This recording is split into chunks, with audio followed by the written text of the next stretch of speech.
स्वागत है आप सबको हमारे चैनल आध्यात्मिक रहस्य में। हमारे साथ इस रामायण की यात्रा में जुड़ने के लिए बहुत बहुत धन्यवाद। अगर आप पहली बार हमारे चैनल पे आए हो तो प्लीज चैनल को सब्सक्राइब जरूर करें। तो चलिए शुरू करते हैं। बालकांड 26वां सर्ग। श्री राम द्वारा ताटका का वध। मुनि के ये उत्साह भरे वचन सुनकर दृढ़ता पूर्वक उत्तम व्रत का पालन करने वाले राजकुमार श्री राम ने हाथ जोड़कर उत्तर दिया, भगवान, अयोध्या में मेरे पिता महामना महाराज दशरथ ने अन्य गुरुजनों के बीच मुझे यह उपदेश दिया था कि बेटा, तुम पिता के कहने से पिता के वचनों का गौरव रखने के लिए कुशिक नंदन विश्वामित्र की आज्ञा का निशंका होकर पालन करना, कभी भी उनकी बात की अवहेलना न करना। अतः मैं पिताजी के उस उपदेश को सुनकर आप ब्रह्मवादी महात्मा की आज्ञा से ताटका वध संबंधी कार्य को उत्तम मानकर करूंगा, इसमें संदेह नहीं है।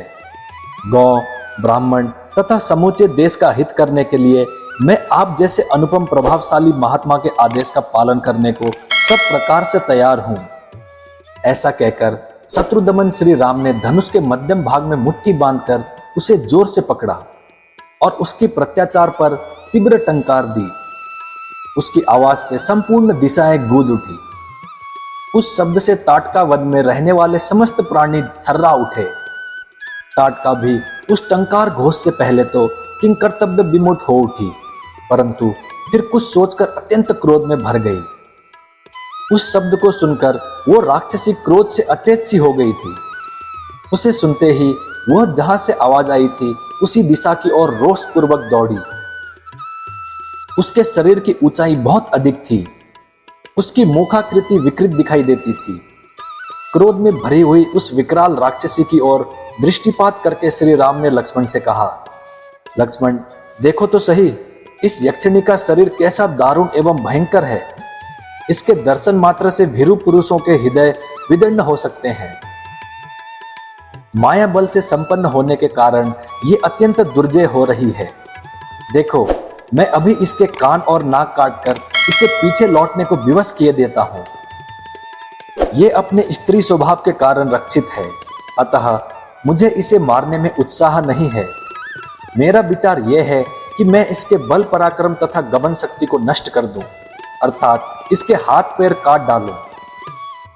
श्री राम इस प्रकार कह ही रहे थे कि क्रोध से अचेत हुई ताटका वहां आ पहुंची और एक बाह उठाकर गर्जना करती हुई उन्हीं की ओर झपटी। ये देख ब्रह्मर्षि विश्वामित्र ने अपने हुंकार के द्वारा उसे डांट कर कहा, रघुकुल के इन दोनों राजकुमारों का कल्याण हो, इनकी विजय हो। तब ताटका ने उन दोनों रघुवंशी वीरों पर भयंकर धूल उड़ाना आरंभ किया। वहां धूल का विशाल बादल सा छा गया। उसके द्वारा उसने श्री राम और लक्ष्मण को 2 घड़ी तक मोह में डाल दिया। तत्पश्चात माया का आश्चर्य लेकर वो उन दोनों भाइयों पर पत्थरों की बड़ी भारी वर्षा करने लगी। ये देख रघुनाथ जी उस पर कुपित हो उठे। रघुवीर ने अपनी बाण वर्षा के द्वारा उसकी बड़ी भारी शिलावृष्टि को रोककर अपनी ओर आती हुई उस निशाचर के दोनों हाथ तीखे सहायकों से काट डाले।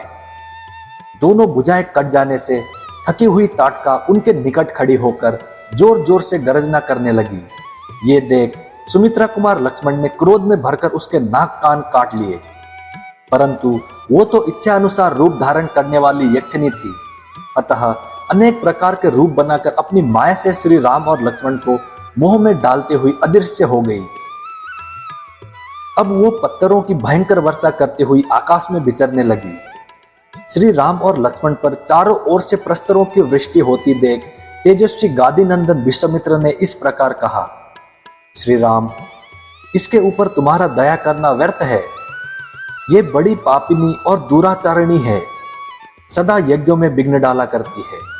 ये अपनी माया से पुनः प्रबल हो उठे, इसके पहले ही इसे मार डालो।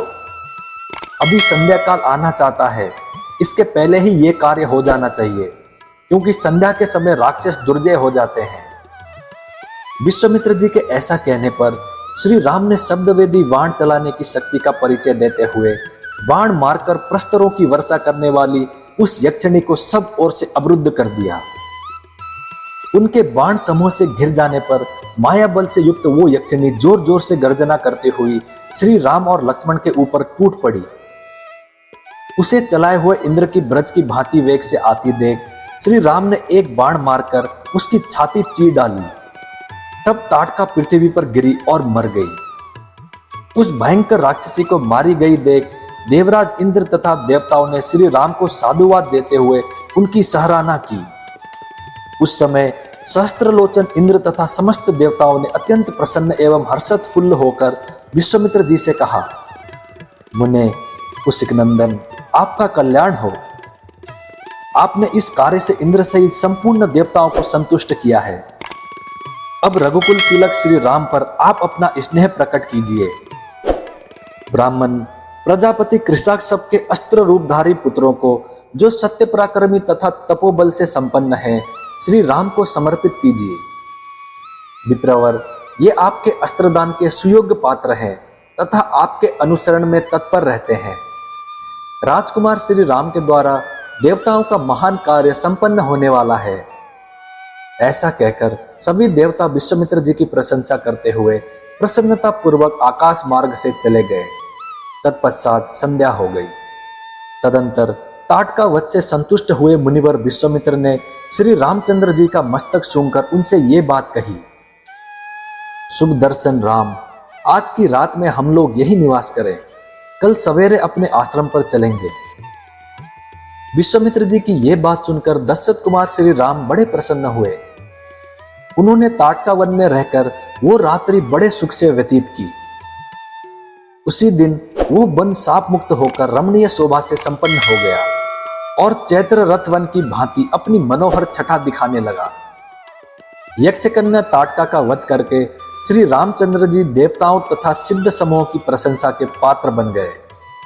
उन्होंने प्रातःकाल की प्रतीक्षा करते हुए विश्वामित्र जी के साथ ताटका वन में निवास किया। इस प्रकार श्री वाल्मीकि निर्मित आर्ष रामायण आदि काव्य के बाल कांड में 26वां सर्ग पूरा हुआ। मैं उम्मीद करता हूं श्री राम जी आपकी सारी मनोकामनाएं पूरी करें। जय श्री राम, जय हनुमान। अब मिलते हैं अगली वीडियो में।